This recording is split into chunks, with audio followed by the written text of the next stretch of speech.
So let us begin with the beautiful prayer, Hare Krishna mantra. Please repeat after me. Hare Krishna, Hare Krishna, Krishna Krishna, Hare Hare, Hare Rama, Hare Rama, Rama Rama, Hare Hare. So I will sing one full mantra. After that you all will repeat after me and then I will repeat. Is it all right?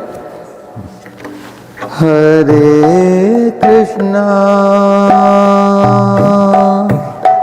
Hare Krishna, Krishna Krishna, Hare Hare, Hare Rama,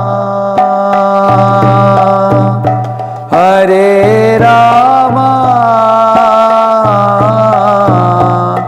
Rama Rama, Hare Hare. Everybody together. Hare Krishna,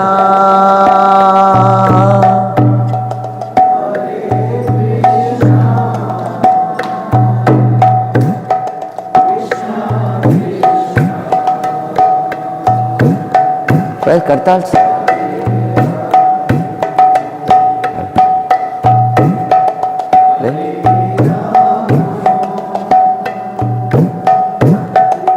Hare Rama,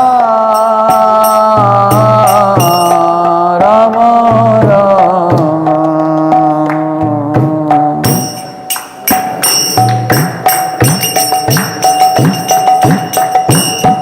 Hare Krishna, Hare Krishna, Krishna Krishna, Hare Hare, Hare Rama, Hare Rama, Rama Rama, Hare Hare.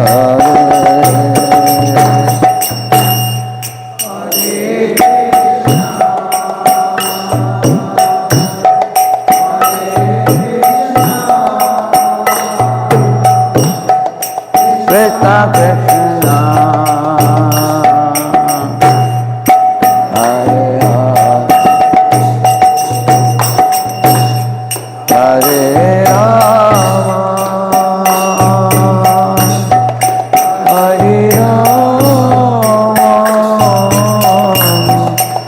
Rama Rama,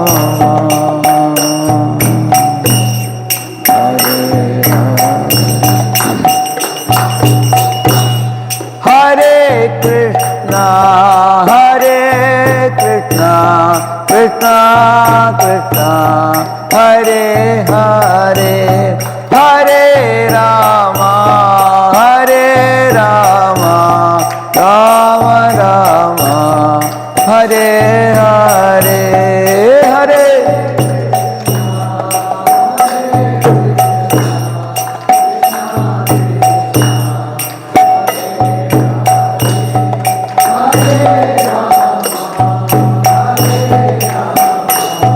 Rama Rama,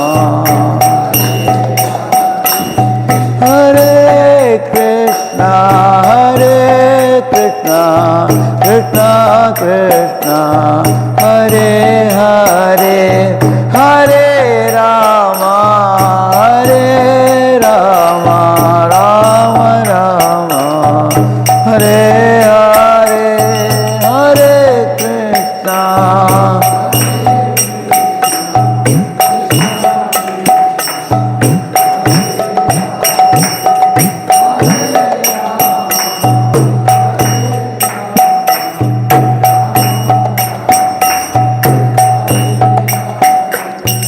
Hare Krishna, Hare Krishna, Krishna Krishna, Hare Hare, Hare Rama, Hare Rama, Rama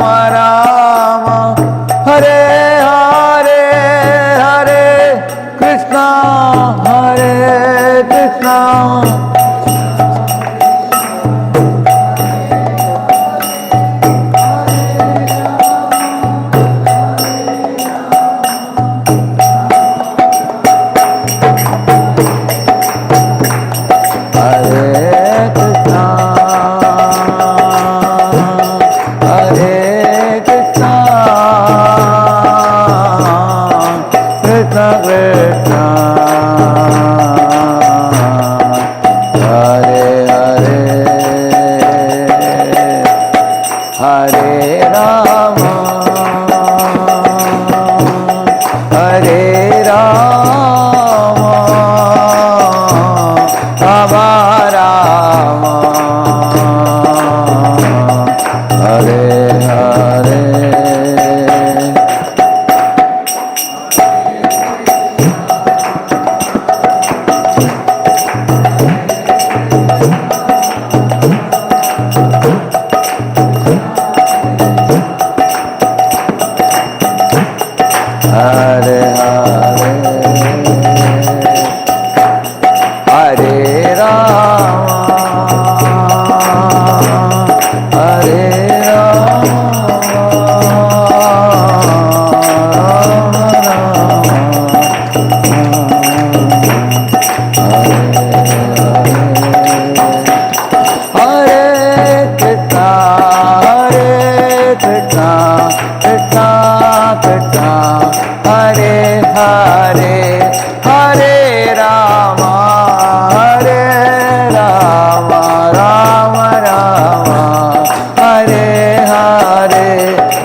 Hare Hare, Hare Rama, Hare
This is a prayer I am offering to my spiritual master, by whose grace, whatever little knowledge I carry and share with the people of the world, I owe my life to him for enlightening me with the torchlight of knowledge and dissipating darkness in my heart. Sarve janaha sukhino bhavantu, sarve santu niramaya, sarve bhadrani pashyantu, ma kaschid dukkha bhag bhavet. The meaning of this verse is, may the wicked become virtuous, may the virtuous become tranquil, may the tranquil become free, may those who are free set others free. This seminar was about equipping yourself to get empowered. That was the seminar. So I'm very sure every one of you here is in the college now, and you want to come out with flying colors, and you have a very bright career ahead of you, and you want to make your life successful. When we talk about empowerment, what do we mean according to your definition? Any of you? You can say what you understand as getting empowered. Anybody? Yes. Free to do what you choose to do. Free to do what you choose to do. Good, thank you. Anybody else? Who is that? Achieve goals with self-ability. Achieve goals, that I heard well. And then next part. Like by yourself, with like you are equipped to you should equip yourself to attain your goals. We all have many ambitions and aspirations. We don't just want to have them as dreams. We want the dreams to eventually become realized. So equipping yourself to achieve those, turn those dreams into reality. Thank you. Anybody else? How would you like to equip yourself? Just like if you are a warrior, you have a quiver in which you have many arrows and different type of arrows so that you can, emerge victorious from the battle. Similarly, what do you think are some of the key parameters in empowering yourself in life? Anybody? Any one thing that you feel is very valuable in empowering you? Yeah? Becoming Krishna conscious. Becoming Krishna conscious. It's like one stroke method, is it? Yeah. So you become a devotee of God, and it's a fact that when one is aligned with God, then all the cosmic forces also help you. They all align with you. Like you all know about Arjuna. When Arjuna requested Krishna to be on his side, then you will see the chariot that he got was given by one god of fire, Agni. The horses were given by Indra, who was the head of all the demigods, Devatas. And in the flag there was one Hanuman who was sitting, who was also giving out war cry, seeing that Pandavas are on God's side, so he also came to assist. It's a fact that if one aligns with God's will, which is also, it's a truth that he's also aligned with universal laws. When you align with universal laws, many things align with you. Just like you're all in a college, it's very easy to understand. If you are a good student, then you get a good name from your immediate teacher, you also get good marks, and you have a bright career ahead of you, you get placed in a good job. Many things happen very smoothly for you when you're aligned. When you're not aligned, there are many complications, which needless to say. Good, thank you. Anybody else? What do you think, what are some of the vital things you need to get equipped now so that you can be empowered in your life? Yes? Yeah? Knowledge? Very good. She said knowledge. Knowledge actually is very empowering. Knowledge is power, it is said. With knowledge, you get clarity on what to do. You get a clear vision.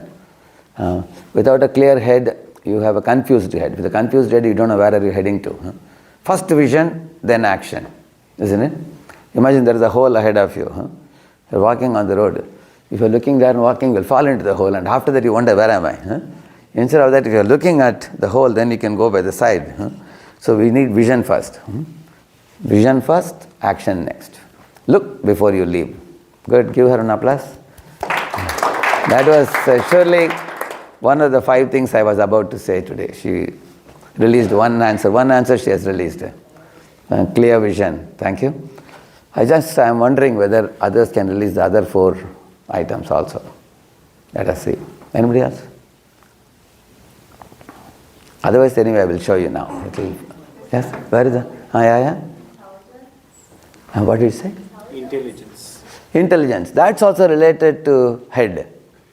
Intelligence, clarity, vision, without any confusion. All are related to the head. Yes? Confidence and faith in the process. Confidence and the faith in the process which you wish to achieve. Okay? That what does the confidence lead you to? Yes? Reflecting on whether you are getting rid of anarthas or not. Okay. He is saying that the ability to reflect and see whether I am So this I put it into one of the categories also. Yeah. Okay, let me show the next one. Next. See, I put 5. I have made it like an acronym so that you will not forget it. See, A, B, C, D, E. These are 5 very powerful components of empowering yourself. Association, building resilience, confusion-free vision, discipline in habits, and empowerment by prayer. So we are going to see each of it briefly. So look at these 5. How to remember this? Association that uplifts. Association means company of people. It may be good people or bad people, which is going to influence you positively and negatively. Correct, no? Like you see, I heard a story of 2 parrots which were sold in the marketplace. And both these parrots were brothers. One was sold to a king, one was sold to a butcher. So one day a saint was walking on the road and he happened to pass by the butcher's shop and the parrot was shouting at him, "Catch him, beat him, cut him, kill him," like that he was saying. And the saint crossed the road and walked on the other side, staring at the parrot. Why is he so angry with me? I didn't do anything. And then when he went to the king's palace, the other parrot spoke in very sweet voice. "Oh, great saint, please take your seat. The king has gone for a stroll. He'll be back very soon. Have some water," like that he said. Now the saint looked very amazed. Looking at him, the parrot sang a poem in Sanskrit. He said, "Oh sage, I know, why are you so astonished? You see, my brother and me, we appear to be totally different, although we are born in the same family. Because he is associating with a butcher, he is speaking such words. You know, I am associating with saintly persons like you, who come to meet our king. So it all depends on association, how you speak, how you think, how you behave. It all depends on association. So good behavior is going to come from good association. And bad behavior comes from bad association. What type of habits you will have in your life depends on what type of friendships you keep. In one type of friendship, one may smoke, drink, take drugs, roam around, watch movies, and may lose focus on academics. In another type of association, one may be very clear about the goals. He may be focusing on academics, focusing on spirituality. Like a railway line has 2 lines, isn't it? So you have academics and spirituality. Then one is able to, academics will fetch you a good job and you live peacefully in this world, and spirituality will take you to the next world, beyond death. So you achieve both the goals. You get best of both worlds, this world and that world. So we all need good association. That's the first one. The second one, building resilience. What is resilience? Ability to bounce back from setbacks. There is a ball with a rubber band. You have seen that? If you throw the ball, wherever you throw it, of course you have to hold the rubber band in your hand. Wherever you throw it, it bounces back. Therefore it is said, great personalities are those who bounce back from one failure to another failure, looking for various options to succeed. It's not that if you throw the ball down, it remains on the ground. It's not like that. It always bounces back. So in the same manner, any failure that pushes you down should again bring you up repeatedly, and willing to try for different options. One example that comes to my mind is the Pandavas, the 5 Pandavas. Firstly, one of the Pandavas, the third one, his name was Bhima. The second one is Bhima. Bhima was very mighty and very strong. Amongst the 5 Pandavas, he was the tallest and the heftiest. He was so mighty that he could take all the Pandavas on his shoulder and run in the jungle. And when the food used to be brought, he would eat half the food. Other half would be shared by his brothers. So very powerful. Seeing him so powerful, not only in old age, even at very young age, when he was a small kid only, he was very powerful. One day, some of you may not be probably familiar. You heard the name Kauravas and Pandavas. How many of you know Kauravas and Pandavas? Okay, you all know. Anybody is not familiar with Kauravas? I can say a few words if you want. All of you familiar? Okay. So these are two cousins. Dhritarashtra's sons are called Kauravas. And Pandu's sons are called Pandavas. So Dhritarashtra's elder brother, Pandu's younger brother. Pandu was supposed to rule, but he went to the jungle and then later on he passed away. Fatherless sons, Pandavas, came back to the palace. But they were ill-treated by Kauravas, the cousins, because the cousins wanted to become the kings. So they ill-treated the Pandavas. One day they all went to play in a riverside. What this Bhima would do, playfully he would pick up one Kaurava boy, his brothers, and throw them up in the air and they would come back and fall in the water. Of course, nothing would happen to them. Just playfully he would do that. But seeing that, Duryodhana and Dushasana watched from a distance. Duryodhana and one of his brothers. They said, even now he is so powerful. Later on when he grows up, we don't know what he will do to us. So we have to finish him. So they made cakes mixed with poison. The afternoon, lunchtime, both these fellows sat on either side of Bhima and they fed him cake after cake. And he also went on eating happily. Nothing happened to him. And after eating, in the evening time, they saw him. He went to the riverside and he was getting dizzy because of the poison. They thought this is the best time. And he fell to the ground unconscious. They put a stone on him and threw him in the water tied with ropes. He went underwater, way below. And then later on snakes were biting him. He came back to his external consciousness. He bit up the snakes. But the snakes took him to another abode where they were all friends of Pandavas. So they welcomed him and they gave him an elixir by drinking which he got the strength of 10,000 elephants. Can you imagine? He became very mighty. 3-4 days he stayed with them. They couldn't believe he could drink so much. He drank the whole pot. And when he came out of the water, he became with great vigor. So this is the most amazing thing in this world. The Kauravas wanted to finish Bhima, but Bhima came with renewed vigor by God's grace. So this was the first instance. Like that, many things happened in their life. Once they were sent to Varanavat Lakshagraha for attending some festival, but that whole house was made of lac. It was very inflammable substance. The idea was to put the Pandavas there, lock the doors and burn them alive. That was the plan Kauravas made. Pandavas survived and went through an underway by a method. That's the second one. Third one, Draupadi was insulted. Fourthly, they were playing a gambling match. They were driven away to the jungle.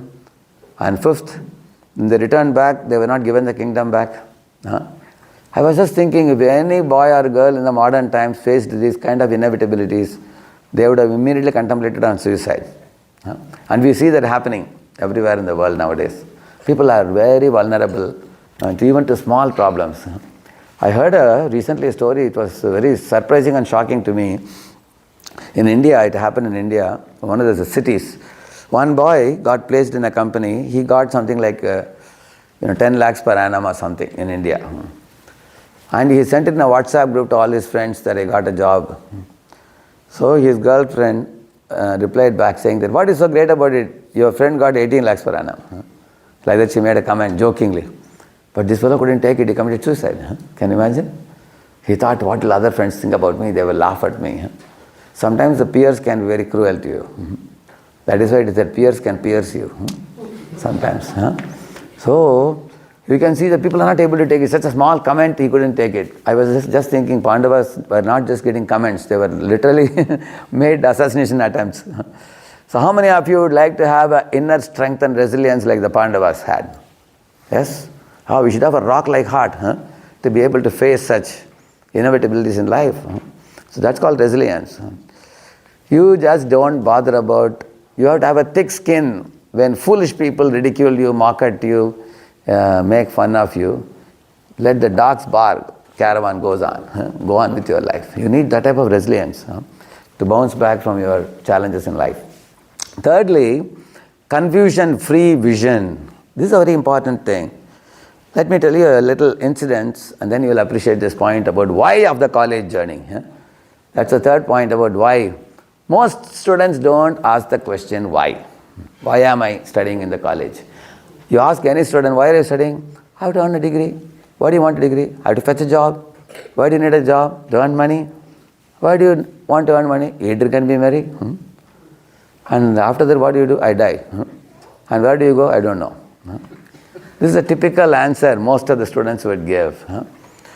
So, in Pune, we were in 2012, we were building a temple in Pune. It's in a 6-acre land, a very big 80 crores project that was being constructed. So I went around.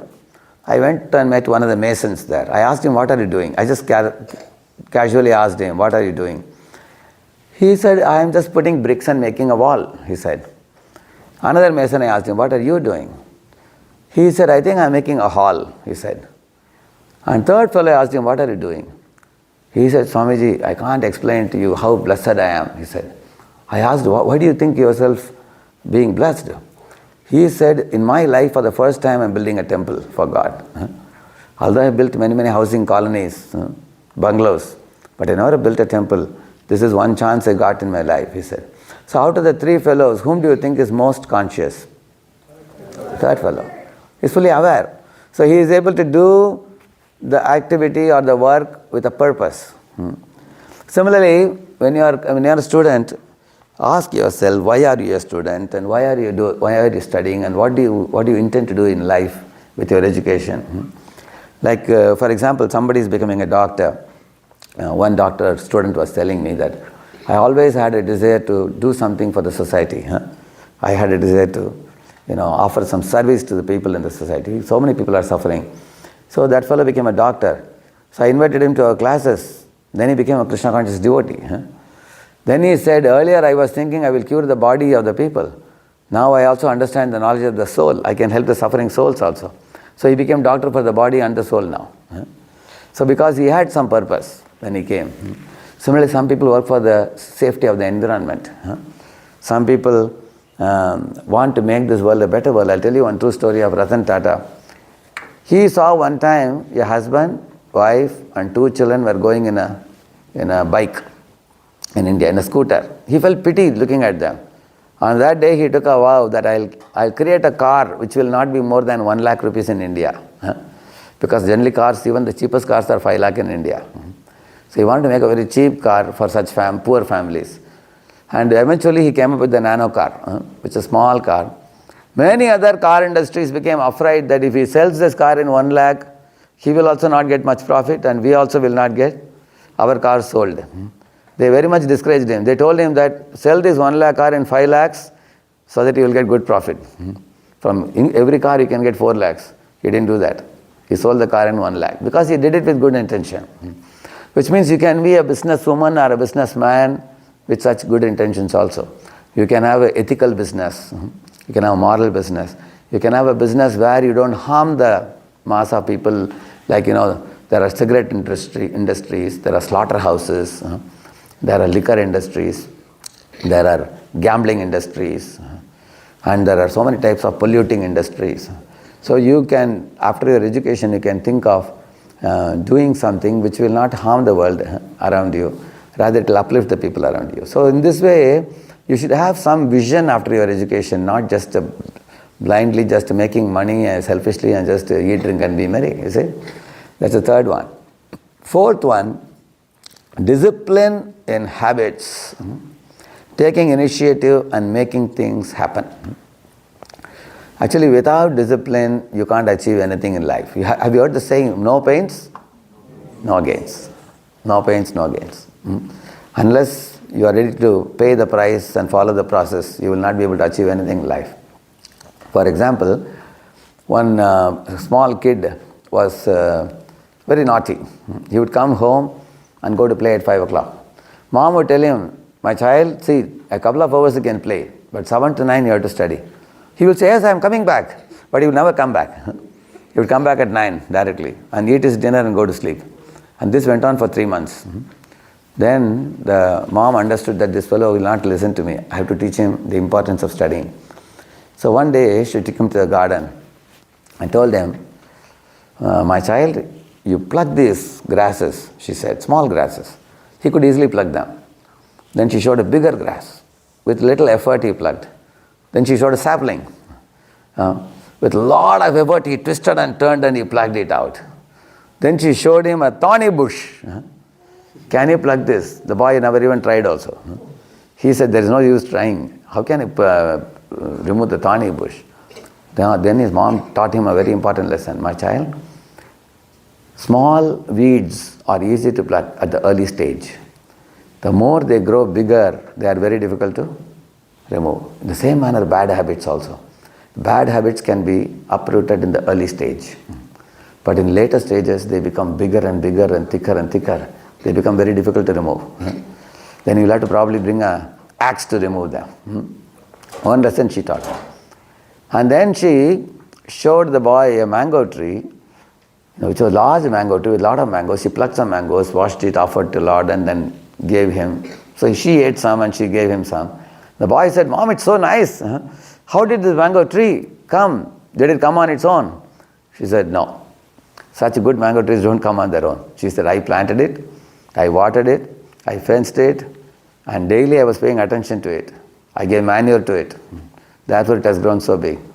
And then she taught the second habit to the child. Good habits don't come on their own. They have to be cultivated. For example, all of you students, your room gets cleaned automatically or you have to clean it?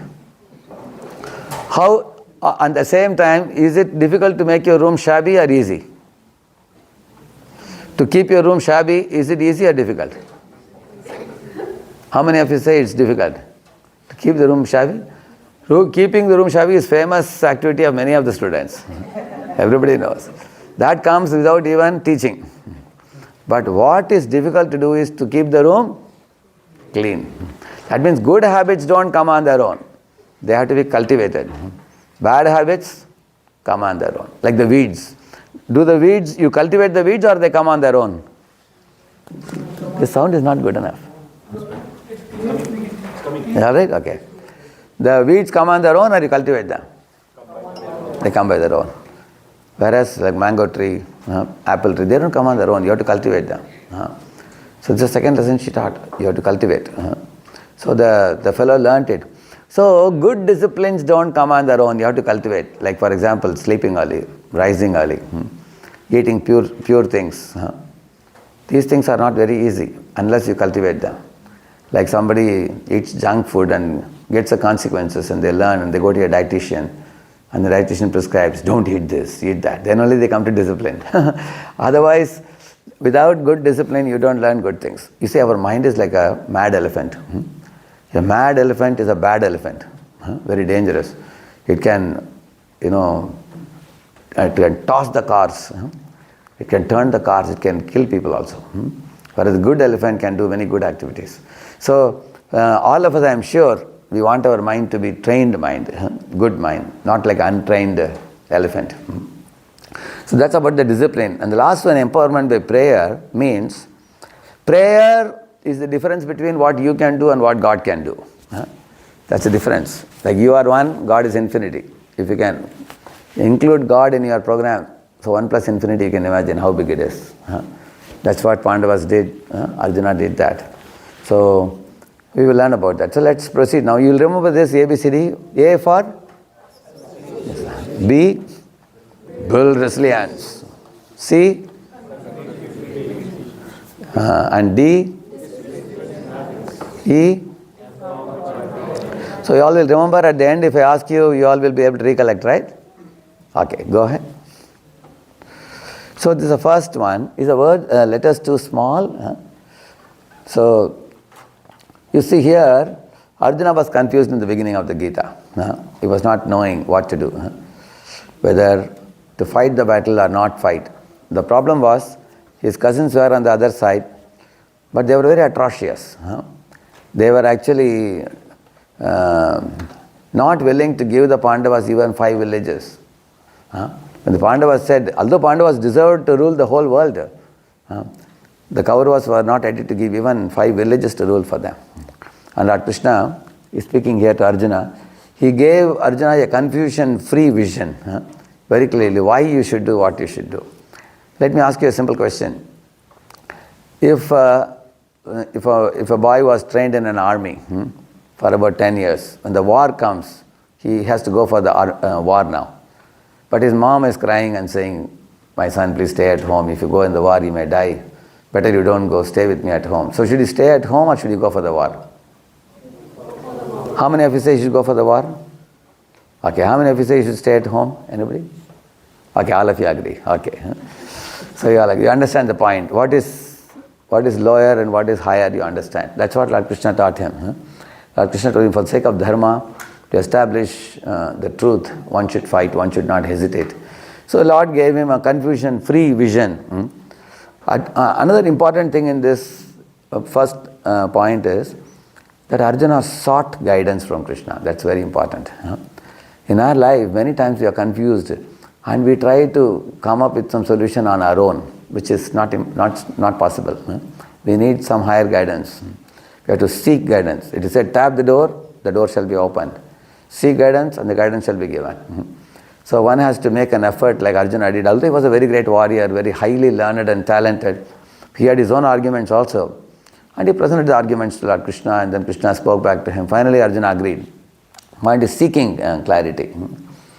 And then Krishna gave him reasons why he should do what he should do.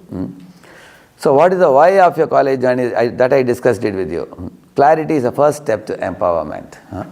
So if you don't have clarity, will you reach there? Yes, you will surely reach there. Where? Nowhere. You cannot reach the place because you are not clear where you want to go. Like once, I live in Pune. From Pune to Mumbai, we had to go by a car. So 3-4 of us were in the car. So in those days there was no GPS. Now we have GPS now. It shows you the direction. So early morning we were going. So when the car went like this, there was a V type of road. One road was going like this, one was going. We weren't sure whether to take this road or that road. So we took this road. And while we were going in the early morning, do you think we were going fast? No. We were going slow. Why we were going slow? Anybody can say? We weren't sure this is the right road. So after we went a little distance, there was a tea shop. So there was a man sitting there. We asked him, is it the correct road to Mumbai? He said, oh, sorry, you are in the wrong route. You go back in your car, and then there is another road. If you take that, that will lead you to Mumbai. Before he completed the sentence, we took back the car. And immediately, now we went very fast. Why do you think we went very fast now? Because we were confident. The direction was clear. Which means if you are confused about your end goal, your speed is going to be slow. If your conclusion is very clear, like when I came to ISKCON society way back in 1991, within 2-3 years I became very clear about the spiritual goal, what is to be attained. I went to many organizations. I had been to almost a dozen organizations before. Most of the organizations taught me to negate the negative. Like for example, in Buddhism you are told what all not to do. You be silent, you withdraw yourself, which was very good. Like you have seen 3 monkeys, don't see bad, don't hear bad, don't speak bad. So I also did those things, meditations and activities. Like Jains, Buddhists, they all teach you to withdraw from the world and stay aloof from the sufferings and go beyond the wheel of samsara, they call it, cycle of birth and death. But when I came to this ISKCON society, one thing I deeply appreciated was this. Here I was taught engaging in the positive. Like consider a vertical abscissa and ordinate. Consider vertical axis. Right now we are in the negative axis. Most organizations taught me how to go from the negative axis to 0-0. But when I came to ISKCON, I learned going from 0-0 to positive axis. Like for example, if I call one of his students and I pinch you all over your face, he may say, don't pinch me, don't leave me. And I tell you, okay, leave you, go and sit in your seat. Have I done any favor for you? I have only relieved you from suffering. Similarly, going from negative axis to 0-0 is like relieving you from the suffering, that's all. On the other hand, if I call one of you and give you a vessel of gulab jamun, you know gulab jamun? Sweet, floating in a golden liquid, with a spoon I give you. Then I have given you some happiness. That is positive axis. So do we want to go to positive axis or we just want to be relieved from the negative axis? What do you think? Positive axis. That's what I learned. I was very thrilled because the purpose became very clear. The goal of life is happiness. Goal of life is not relief from suffering. Most organizations teach you about relief from suffering. So when you are clear about the ultimate goal, Here I learned that you can engage all your senses. Like with your eyes, you can see the beautiful form of God. With your ears, you can hear the lectures, you can hear the kirtans, bhajans. With your mouth, you can eat nice prasad. You don't have to renounce this prasad. You can eat nice food, you can speak pure things, you can sing pure songs. All your senses can be used in God's service. In fact, the purpose for which God has given you the senses is to use it for the right purpose, not to deny them. It's not self-denial. So in this way, earlier I was very confused like Arjuna. I went to various organizations. I was also making many arguments also. But when I came to this organization, two things deeply touched me. One is I can use all my senses in Lord's service. And I don't have to shut my senses like the three monkeys. Shut your eyes, shut your ears, shut your mouth. That's one thing I learned. Second thing I learned, I should not go to Himalayas and become a Himalayan Baba. I should stay in the heart of the city and go to colleges like this, schools, companies, homes, and reach out this message of the Gita for the suffering people and lead them to God. That is a greater service than going to Himalayas and taking care of my own moksha. And this really hit me so hard. The same day I decided, I told them I want to join this organization. They told me, first finish your studies first. They told me, finish your studies, do some job. I had my 3 sisters to get settled also. So I finished my studies and settled them all, and then I joined at the age of 25. So when we are clear about the purpose, then we can go straight very fast without any ambiguity. That is clarity. Go ahead, next one. Yeah, build resilience. Yeah.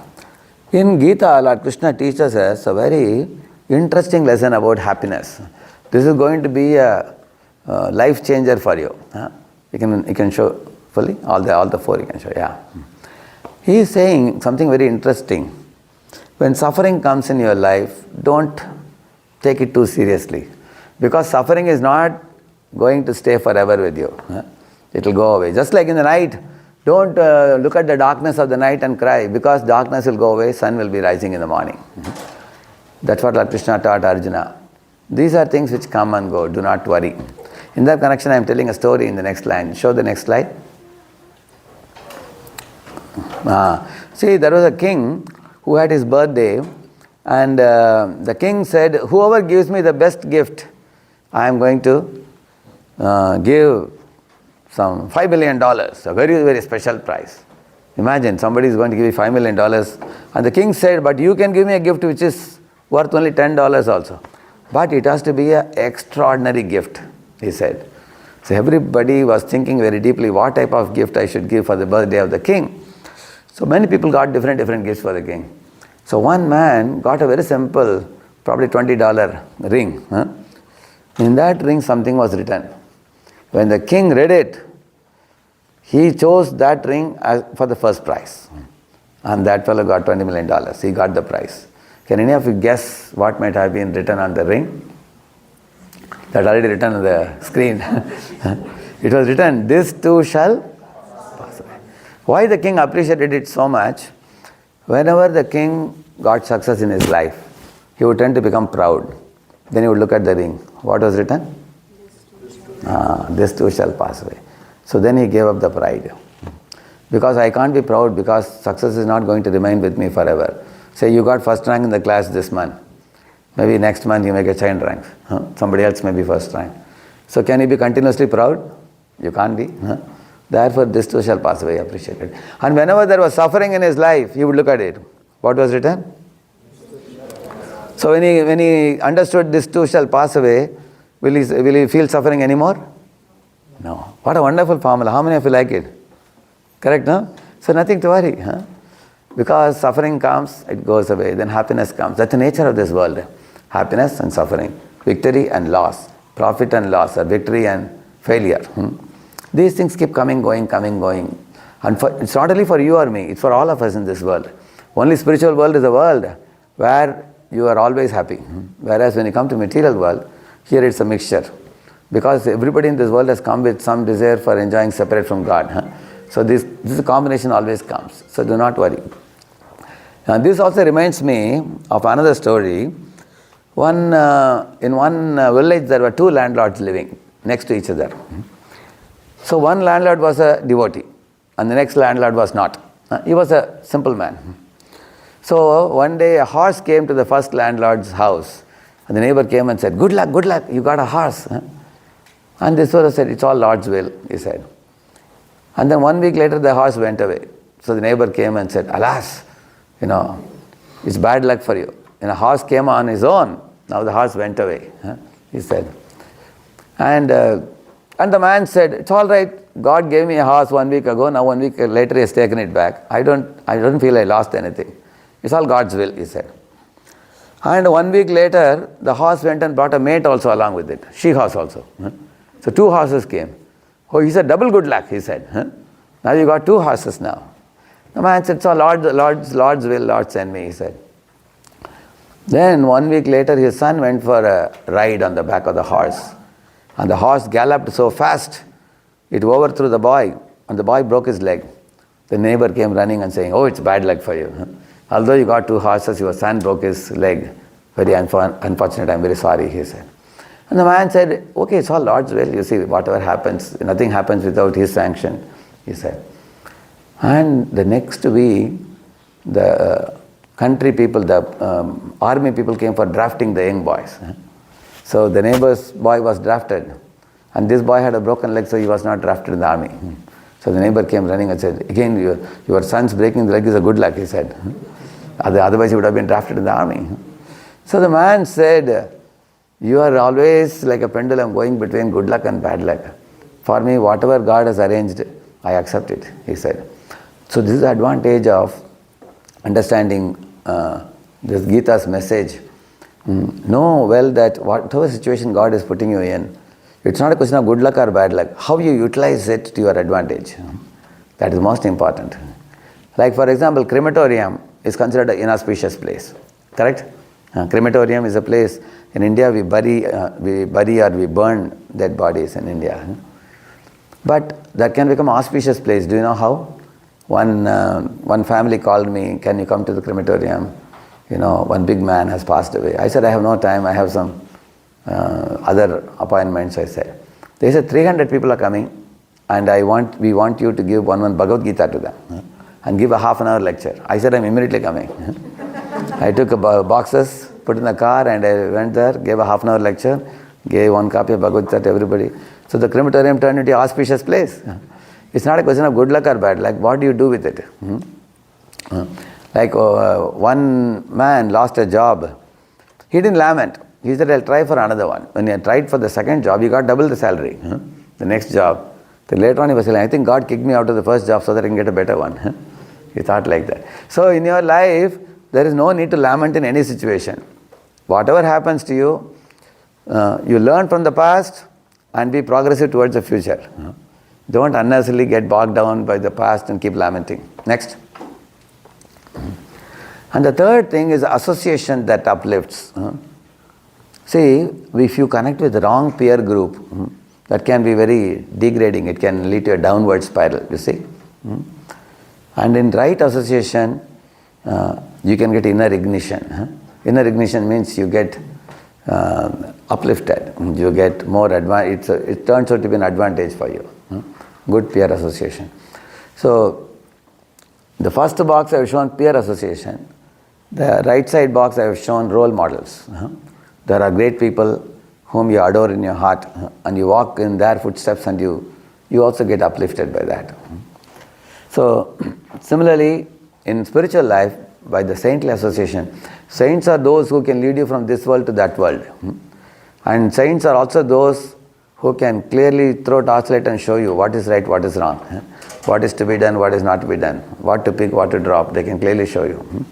So, and things like the chanting, we were doing chanting in the beginning, you were all singing beautifully, isn't it?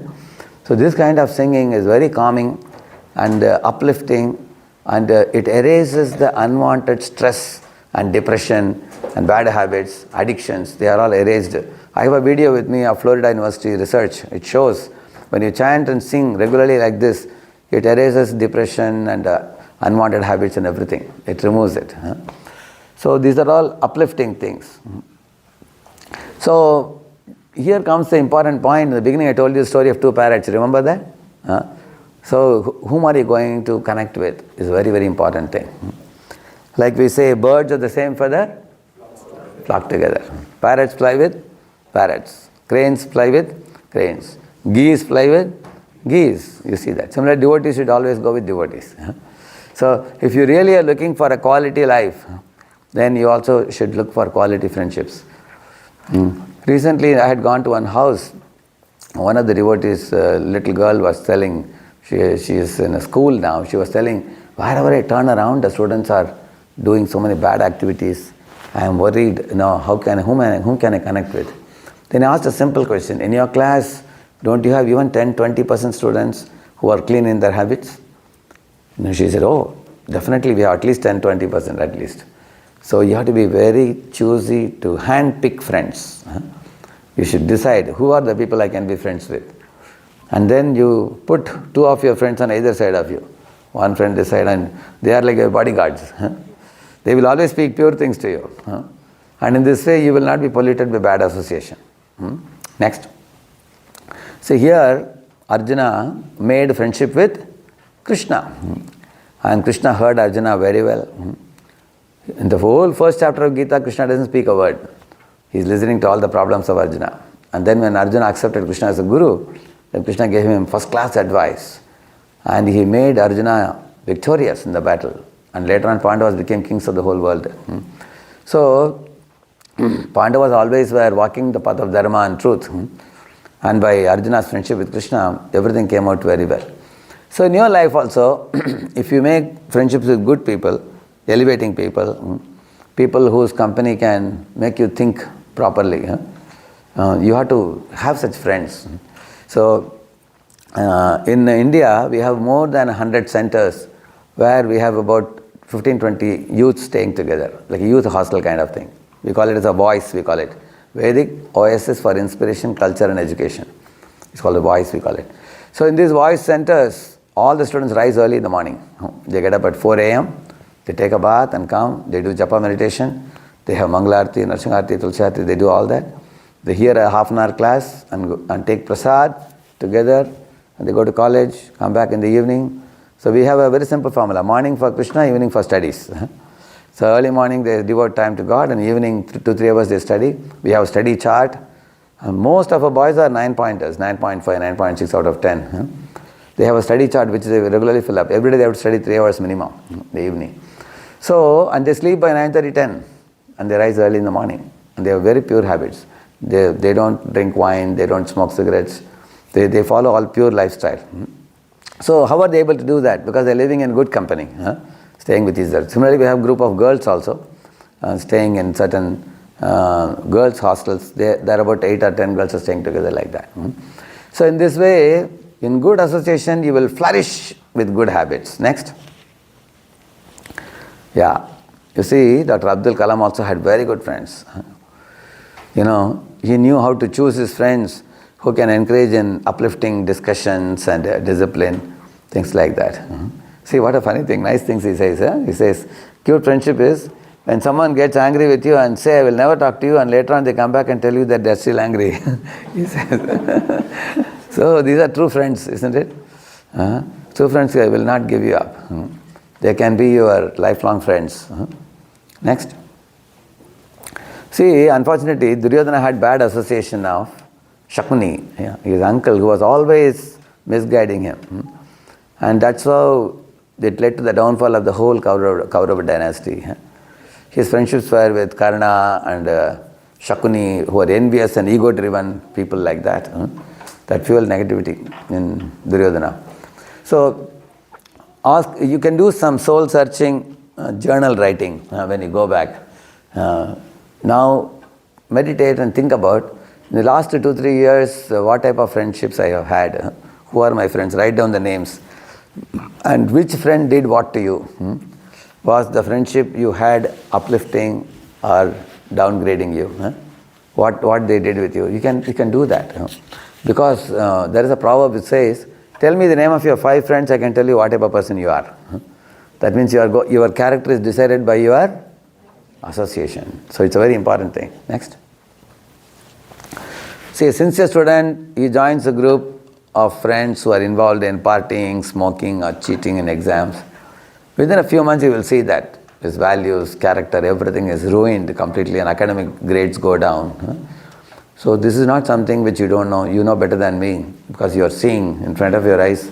There are good students, there are bad students. You are living in a college, in the middle of the college, you know it. So it's in your interest that you choose good friends. Next. And discipline habits. I told you the example of mad elephant and good elephant, isn't it? Like you see, when there is a dam or when there is a flood, both have a great energy. Dam has potential energy and flood has kinetic energy. Both have energy, but which one is constructive, which one is destructive? Which is constructive? Dam. Which is destructive? Flood. So flood can carry away the cattle, it can destroy the houses, kill people also, drown the people and all that. Whereas the dam, you can regulate the water supply as you need. You can take as much as you want. So you will see in life, without discipline, nothing good can be achieved. Say you want to send a kite up in the sky. Do you cut the thread and throw it? Or you keep a spool and slowly release it? Yeah, there is a discipline, right? In America, I have not seen any Indian gas cylinder. Here they have only gas pipes, I heard, isn't it? In India, they have gas cylinders, they have a regulator. Without regulator, there can be accident. That means there is a discipline there also. There is a regulation in the gas. Similarly, in the traffic signal also you will find there are signals. Red signal stops the vehicles. Imagine there were no signals at all. What would happen to the traffic? Two things can happen. Either there will be a traffic jam or there will be accident. Either of the two. It's not going to be normal. So without discipline, nowhere you can find any good in the world. So we need discipline in habits, and discipline in traffic. Even the plants, when they are trimmed, they look very neat and clean, right? I saw in Cincinnati, one fellow was, having a device to cut the grass, isn't it? Behind the house. So I asked the owner of our devotee house, what if the grass is allowed to grow just like that? Is it all right? Or everybody has to do this? I asked him. He said, in America it's compulsory, you have to clean, he said. If you don't clean, somebody will take a photograph and send it. And then you will get an order that you better you clean your house. Is it true? Yeah. He said that you are supposed to keep your home clean. So it looks very neat and tidy. In the aisles, you should remove the leaves. And every house should look very neat and orderly.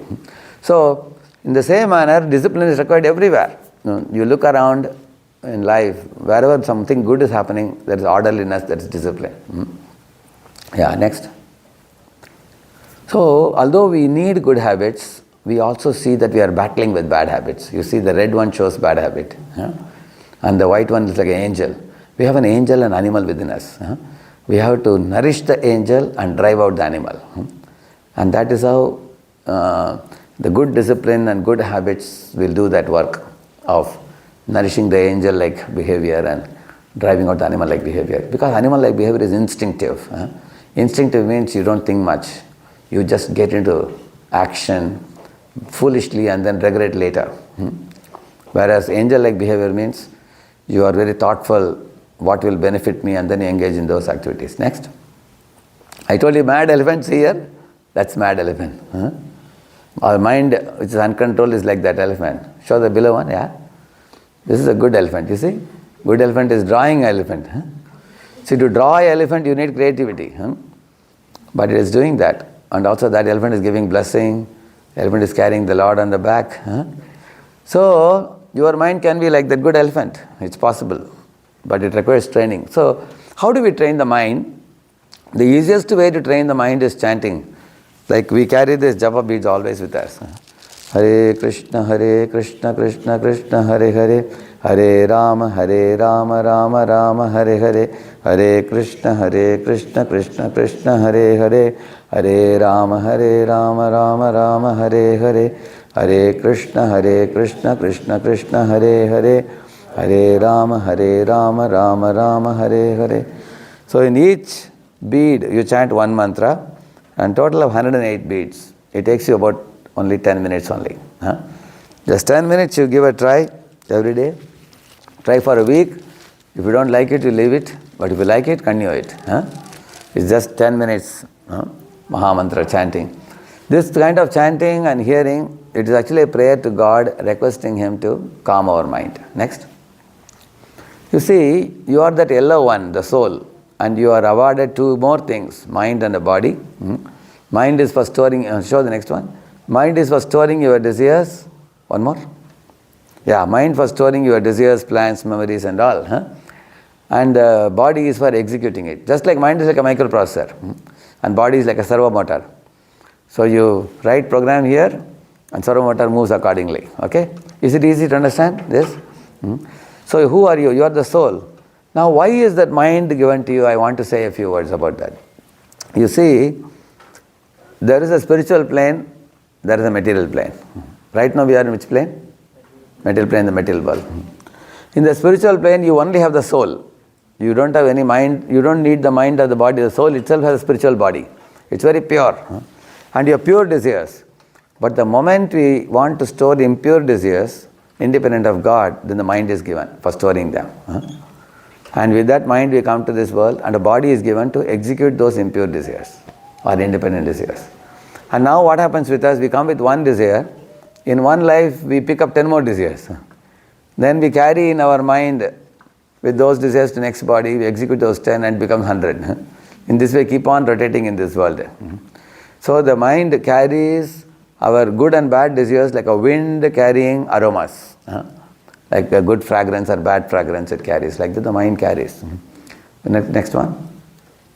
Like you see the yellow one is a good one, which is the soul. You have innate, every one of us sitting here is completely divine. You are pure and divine. Nobody has any problem. But the red one is the mind, covering the soul, which has some problem. Just like, imagine if one of you has come with a socks which is stinking. Everybody is plugging the nose. Hey, who is the stinking fellow?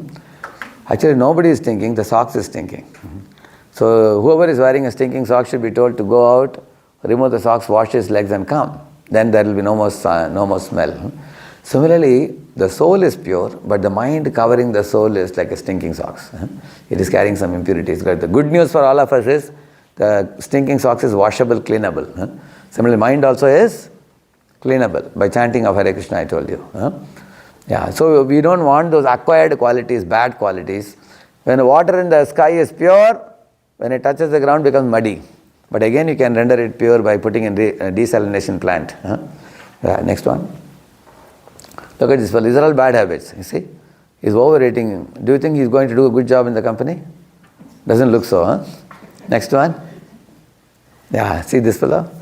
Yeah, next one. Yeah, next one. He gets into unnecessary affairs. Next one. Yeah, see this fellow? See, this fellow gets angry with everybody he gets angry. Any phone call comes, he yells at everybody. So he spoils the company's business, you see. So nowadays companies are seriously thinking whom to employ. It's not enough to have a very big degree. While having a degree, you have to be a good human being also. Next. So, till now I showed you some of the bad habits which one has to give up. For that we need training in our behavior, our speech. In our ISKCON society, we not only teach the Siddhanta. Siddhanta means the philosophy. Sadachar means behavior. How you think, how you speak, how you deal with people. And also these good things will come. The more we go closer to God, all auspicious qualities come to us. The more we go far away from Him, turn away from Him, all bad things come. Just like you look at the sun, there is no shadow. Look away from the sun, you see the shadow. So we have to look towards God. So that leads us to the fifth point, empowerment by prayer.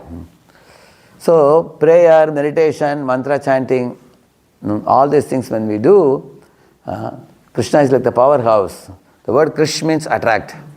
Na means one who bestows happiness. God attracts you to Himself and gives abundant happiness. Lord Krishna in Vrindavan, when He plays on the flute, everybody is attracted. You will see the cows and calves are attracted, the deers are attracted, peacocks are attracted, monkeys are attracted, birds are attracted, the covered girls and covered boys, they are attracted, everybody. So He actually charms the heart of everybody and gives them happiness. It's a beautiful abode where Lord is the center and everybody else lovingly serves Him and everybody considers everybody else better than themselves. Everybody respects everybody else. And nobody thinks I am great. Everybody thinks others are great. So the spiritual abode is a very blissful abode. But in the material abode, everybody is proud of themselves. Everybody finds fault with another. And they think, I am the center. Everyone should be at my beck and call. Everything revolves around me. They think like that. It's opposite consciousness. So, by the mantra power of chanting and by understanding Lord Krishna as the source of everything, the ultimate master of everything, the supreme Godhead, then by praying to the Lord, oh Lord, you have created this world, you have put me here, you are protecting me, you are maintaining me, you are my supreme master.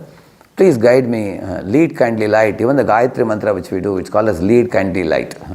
Please lead me to light, lead me to the right path. I don't know what is right, what is wrong. We are all like children in that sense. We may be very great in our technical subjects, but when it comes to the ultimate meaning and purpose of life, we are ignoramus, we don't know anything. So we have to pray to God like a child a toddler child depending on the mother or father. So that kind of prayer when we do, then we get a lot of power. The Lord's power, when we connect with that, impossible things will become very easy. It will become cakewalk for us. Next. Yeah. There was one Stanford student who was undergoing deep depression, and doctors said he is heading towards a downward spiral to death.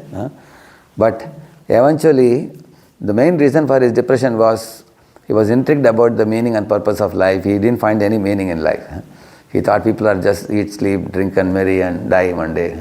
What is life all about? When he learned about the soul and the soul's destination as the kingdom of God, and where we come from and why we have fallen and what is anartha, impurity, all these things he learned. Everything, he could connect the dots and understand the meaning and purpose of life. He became thrilled. Now he became geared with the purpose and meaning in life. So then eventually he practiced and made a big community of people, and now he became one of the leaders. So this ancient wisdom solved the riddle of his life and he became very happy. So from depression he attained purpose in life. Next. So that means we need focus in life. Like you look at the magnifying glass. If you focus it at a focal point, it burns the paper. Otherwise the diffused sun rays can't do anything. But when you collect it in a magnifying glass and focus it, by chanting Hare Krishna we focus like that. Then we can burn away the impurities in our heart. Next. See the students how they are focused in the class. So when you are attentive, then you absorb. Next. Like Arjuna was also focused in hitting the eye of the wooden bird. So know the goal and aim at the goal with full clarity. Next. Currently this is the situation in the whole world. You can explain this better than me. So students are very confused and bewildered, and they are hopping and jumping, and their attention span I heard is only 8 seconds I heard. After that they keep on hopping and jumping to different things. So in this situation, all of you are blessed in that sense. You have taken out your time to come for these classes. Yugalakshya Prabhu is himself coming and sending devotees from Farmington Hills. So the more you come for these kind of classes, you listen to the classes, you chant Hare Krishna, take prasad, sing kirtans, you are able to calm your mind and get a clarity and focus in your life. Next. Yeah. These are simple distractions. Somebody is distracted by cricket, somebody is daydreaming, not very big distraction. Next. These are serious ones. Somebody becomes a slave of smartphone. All day long they keep watching it. That fellow is getting hatred, this fellow is getting fear, somebody is angry. These are little more serious distractions. They keep us preoccupied and absorbed. And then, these are dangerous ones. Smoking, drinking, drugs, illicit connections, all these things. These are very dangerous ones. The long run, they will ruin our life. Next. This is Srila Prabhupada, who had a very clear purpose. At the age of 69, he came to America. He went to Sumati Maharaj, gave him a ticket in a Jaladuta. Next. He had a seasickness and heart attack a couple of times in the ship. Nevertheless, he came and he was blessed by the many avatars, and then he reached America. Next. He reached in Boston Harbor, then he came to New York. First 1 year there were no results. He could not reach to the message to anybody, but eventually he went to the park and did Hare Krishna Kirtans, and the rest is history. You will see how he successfully inspired the hippies and made them all happies by giving them the Hare Krishna mantra and modifying their life and help them to transform their hearts. Next. You see, now there are more than 1,200 temples worldwide, and there are more than 60 crore spiritual literature distributed. There are 3 million devotees across the globe. So all this miracle happened with this one person in his old age, at the age of 70. Generally people think when you cross 60 or 70, you are useless. After that, you better retire and relax at home. But he showed to the world life begins at 70. He started at 70 until 82 he did miracles. Humanly impossible things. So you can imagine all of you are, most of you are 20 or 25. You have another 60 years ahead of you. You have a lot of good things to do. So by learning from his books and his teachings, you can immensely benefit because he spoke with such clarity. He lived a life of such an example. He was a pure devotee of Lord Krishna. And based on his guidance and teachings, this ISKCON society is running. And we all are eternally indebted to him for the kind of direction he has given us. And the society is going on expanding. He left the world in 1977. But after he left, in the next 50 years, our movement has become 10 times more grown up now. He made about 100 centers. Now there are more than 1,200 centers now worldwide. Next. Yeah, therefore, there was an article in the India Republic, the most successful Indian in America. Yeah, next. So these are good habits that you can pick up. A for association. Come for a program like this weekly once. B for Bhagavad Gita. Read. How many of you have Bhagavad Gita as it is with you? Bhagavad Gita as it is? Good. If you don't have, do we have a copy for them? Yes. Yeah, you can pick up a copy from here. So read one page of Bhagavad Gita every day for 5 minutes only. And come for only at least once in a week program, 1 hour, 2 hours. And C for chanting. 1 round means 108 times. Just do this A, B, C. Association once a week, Bhagavad Gita 1 page a day, chanting 1 round a day. How many of you think it's not very difficult? Correct? It's not very difficult. Just chanting 10 minutes a day. And once a week, a couple of hours program. And 1 page of Bhagavad Gita and 5 minutes every day. Little drops of water make an ocean. Just keep doing it and you will see a very big difference. And then D is very famous one, diet. We have prasad for everybody. After the class you will have prasad, okay? And engagement in some voluntary service. By doing voluntary service to God, you make a lot of progress. That also purifies the heart. Next. Yeah, A for association, okay, go ahead. Yeah, like Arjuna got association of Krishna. Next. B for Bhagavad Gita, yeah. Then.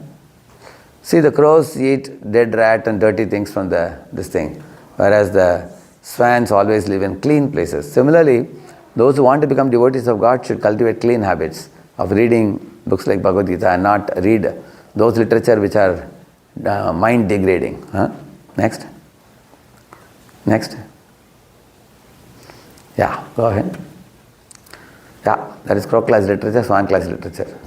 See, both the fellows are releasing smoke. The right side fellow is releasing agarbatti smoke, this fellow is releasing cigarette smoke. Isn't it? One is nasty smoke, another one is divine smoke. Okay? Next. Yeah, C for chanting, Hare Krishna. And then?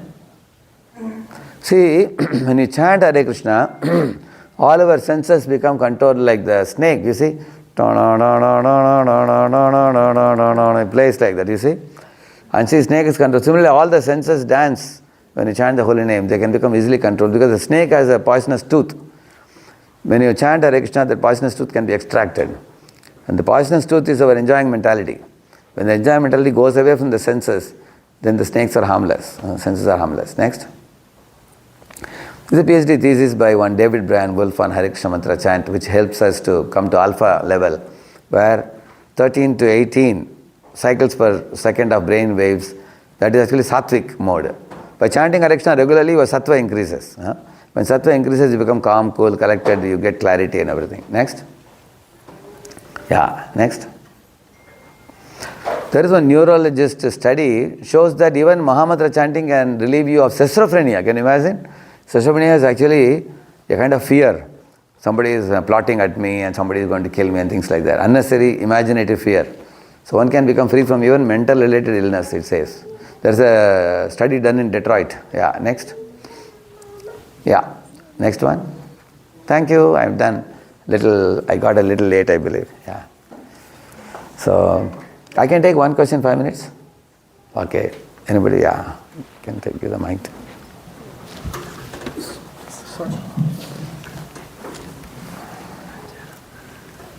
Hare Krishna. Hare Krishna. So I have this question that navigating throughout this life, like we have to make certain very important decisions in Correct. life, right? So how one should make such important decisions, like impactful decisions in the life, by keeping dharma alive within us? That's the question.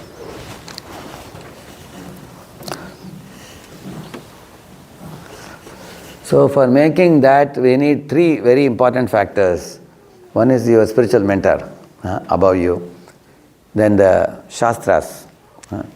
The Shastras are actually giving us ability to discriminate. Viveka Buddhi.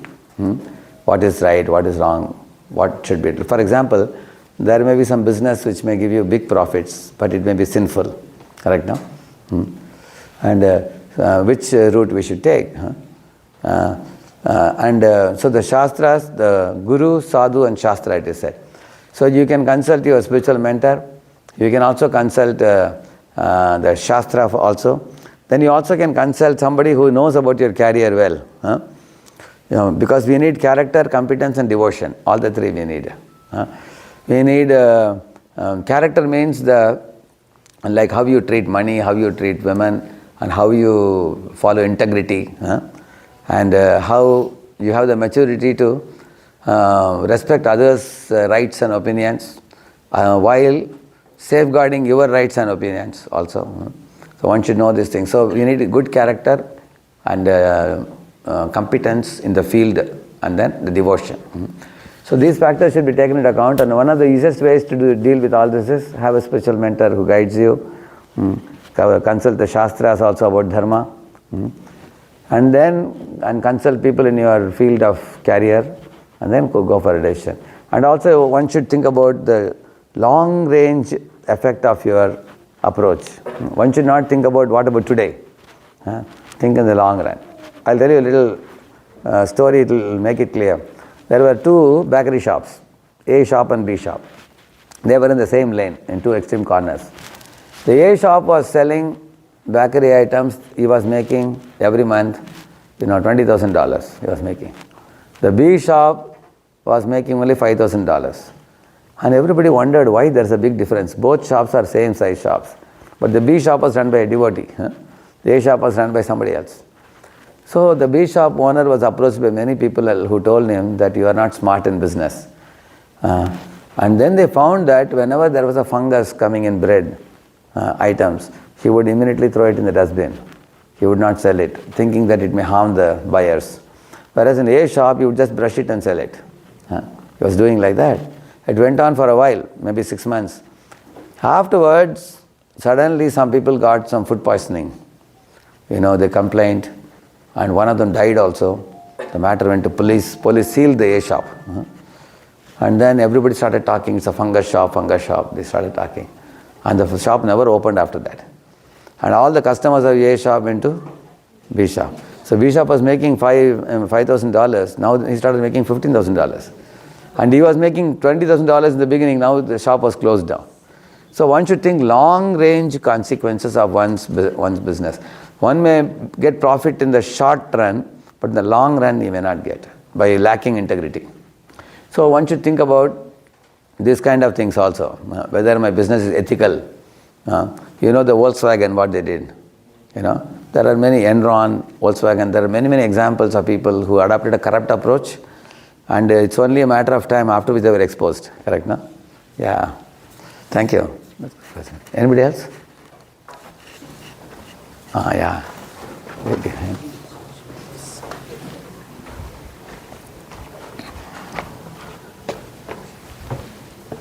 Hare Krishna. Hare Krishna. I don't know whether this is the right platform for this, but of late from past, like the last week, I've been really anxious about what's happening at home. I have a family there, and we are here nestled here. I mean, we have the luxury of safety here. So, is there anything we can do other than the ABCDE of worship to, firstly, give us peace of mind, and secondly, keep our family and our loved ones safe back at home? Yeah.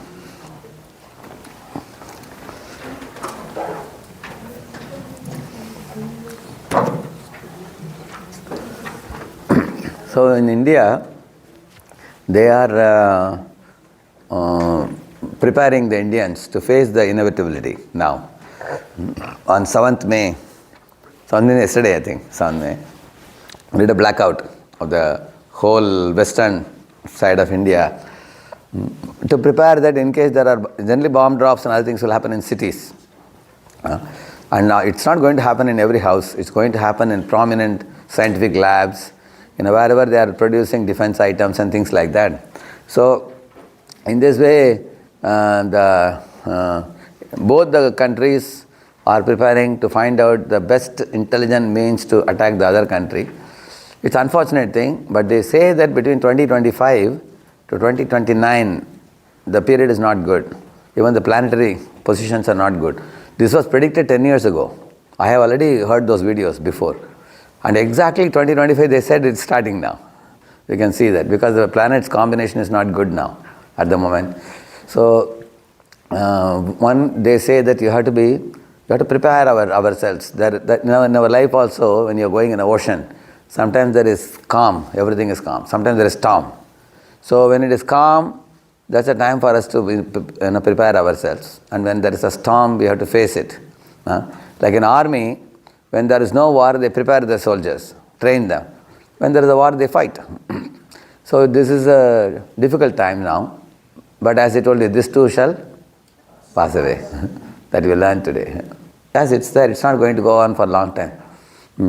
Our Indian Prime Minister stopped the Indus water. Now the Pakistan, they had killed 26 people who came to the pilgrimage to Kashmir. So in order to avenge for that, he stopped the Indus water. So now those fellows are attacking actually Pakistan and India. If you compare, Pakistan's strength army strength is only half of India. So then they're trying to get support of other countries. So now Ukraine war is going on, Hamas and Israel war is going on. There's a third one now coming up now. Whole situation is full of wars because the living beings have come with the desire to enjoy separately. So what we can do, in my opinion, there are two categories of people, Brahminical approach and Kshatriya approach. If one is a Kshatriya, they want to settle the situation, join Army, Navy, Air Force, or become a MLA, MP or CMPM somebody, or go into UPSC and then one can become a bureaucrat who can be intelligentsia of the country. There are various ways by which you can, do your part to, make the situation better. If one is Kshatriya, If one is a Brahmana, then one can pray for the welfare of all. And one can offer prayers that may this war end as soon as possible. May all the living entities give up their envy. They may become cooperative as brothers and sisters. May the world live peaceful with God in the center. We can offer a prayer, and we can also spread this good vibration to others. Wherever there is hatred, you appease the people. Tell them hatred cannot be answered by hatred. There are Kshatriyas to attack. They have to do their job. They will do it. But other people, everybody need not live a life of hatred and enmity. The fundamental truth is, may you belong to any religion, but your external attires are all superficial. Like I am wearing tilak, Muslim may be wearing a topi and a beard, Christian may be wearing another type of dress. But these are all external body. But the soul is same in quality in all the bodies. Not only humans, even animals, birds, they all have similar type of soul. The soul is one in quality in all the bodies. So when we think about that, and all the souls are children of God, there is only one supreme God, capital G-O-D. So with this correct understanding, we can live peacefully. And with respect to your near and dear ones, when I was traveling in America last time, one girl from one of the college cried that her mother, father were in Ukraine, in the war area. So she was telling me, I want to go to Ukraine. to be with them, but she's not allowed to go. Nor are they allowed to come out. So she was telling, I am in a very, very pressure-giving situation. I don't know what to do. I told her, see, what cannot be cured must be endured. That's a saying, correct, no? There are some things which are within our reach. There are some things beyond us. If something is within our reach, we can do something. If something cannot be done by us, we just pray to God. Ultimately, we hope and pray that everything goes well. It is in His hands, ultimately. And there is nothing beyond God. If He wishes to save the situation, He can save. And also, you can be assured that in India, the protective systems are enormous. And our Prime Minister and the team of people are very well prepared. They are very, very, they are prepared in advance, and they have a lot of good advisors also. And so his goal is to protect the people on one hand and to hit the terrorists. He was telling that he spoke in English in one of the gatherings. He was speaking in Hindi. Suddenly he stopped it and spoke in English. He said, the terrorists in any part of the world should not be allowed to survive. They should be destroyed because they are enemies to the human beings. Whichever country they may be and whichever religion they belong to. We don't care about which religion they belong to, which country they belong to. Terrorists are not people who desire welfare of the people. They are already screwed people. Their mindset is such that their mindset is one of violence. So that violent mindset, with that they are only harming the people. You may be aware during the Hamas time also in some countries they were stabbing some people. So these are not these people are crooked people actually. So he said in any part of the world we will not allow them to survive, we will finish them, he was telling. So like him, and he is tying up with many countries also, they are all trying to eradicate the terrorist elements so that world can be peaceful. But the true peace in the world is only possible when people give up their violence. 95% of the world population is eating meat. They are slaughtering animals, poor innocent cows and pigs and other animals. They are roasting the birds. And also, lot of babies are being aborted in the wombs because boys and girls are mixing with illicit sex with no restraint. Because of that, many abortions are taking place. So these two terrible sins are called mass karma. Mass karma means the killing of the babies and killing of the innocent animals. So that is bringing about these wars, according to Shastra. Shastra says that. But instant pain wave theory, EPW, there is a theory. And BIS theory, instant pain wave theory, says that wherever there is a slaughterhouse, in the neighborhood, you will also find there are earthquakes. The earth crust becomes vulnerable because of the screaming of animals. When they scream. And it is proven in many parts of the world, 40 parts of the world. This is proven to be true. Which means there is a direct connection between the karmic equation, karmic reactions of the living beings and these wars and everything. So what to do? People are not realizing the danger of their violent activities. They are showing violence to innocent creatures, in the wars they die due to violence. The violence is repeating again because of that. But those of you in America here who are from India, you are worried about the Indian situation. But I can tell you that I am getting regular reports from India, and there are a lot of safety measures being done by the government. And people also are not coming out so much. People are taking care of themselves. And the warnings are given to certain cities where there are possibilities of bomb drop and everything. Beyond that, it's in God's hand. They are doing their best. So you can tell your parents to start chanting Hare Krishna. Be prepared for any inevitability. Chant, as I told you, ABC, all will remember. A for? And once a week association. And B for? Bhagavad Gita. I told you, Bhagavad Gita, how much pages I told you daily? 1 page a day at least. And C for? Chanting, how much I told you? 1 round at least. It's not a very big deal. God has given you 24 hours. You have just give him 10 minutes back. 10 plus 5, 15 minutes back to him. It's not a big deal. These are things within our reach, we do it. And if you have to die due to some reason, some bomb drop or something like that, no problem, you will get a replacement body. You leave this body, you get another body. One body you leave, the soul will get another body. Because soul can never be cut by scissor. It cannot be bombed by a bomb. It cannot be burned by fire. The soul never dies. These things cannot touch the soul at all. So once you understand the reality of the soul, We have no fear at all. Because even if nothing happens now, when we become 70, 80, 90, the soul will have to leave the body and go to the next body. So we have no fear. We do our duty. We do our spiritual duties properly so that at the time of death our mind will be more purer. From the time you take birth, at the time of death, between this and this, there has to be some heart transformation. A cruel person should become compassionate. A selfish fellow should become selfless. A arrogant person should become humble. Like carrying Arjuna became confident Arjuna, correct? No? That type of heart transformation should come by connecting with God. Then our life is successful. And if we don't do that, then we take many more lifetimes we take.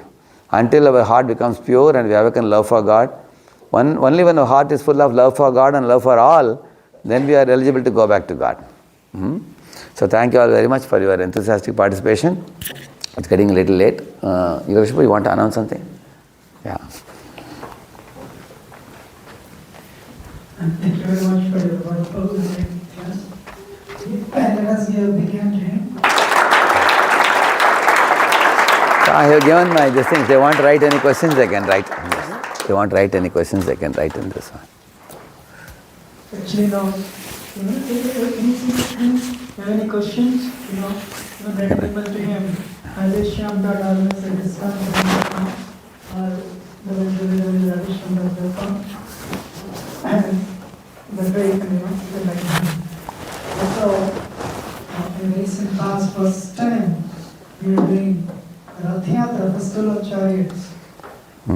To spread. So this is in this thing, huh? In another. Very good.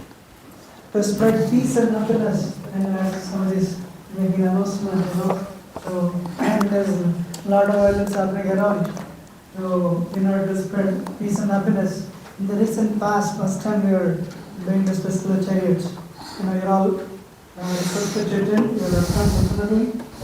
You're free admission. Please do come if you're here with them. And will you be 10-15 minutes? Can you talk to them if anybody wants? Yeah, 10 minutes I can do that. Okay. He'll be here only 10 minutes. Tomorrow, he comes to us only once a year. And his association is, as I mentioned before, very, very valuable actually. Now because of his moments of association, millions of people change. He goes to the unicorns, he goes to MIT or Harvard, all the in India mentioned. Every IIT, he conducts a program, IIT and MIT. So very nice. All of the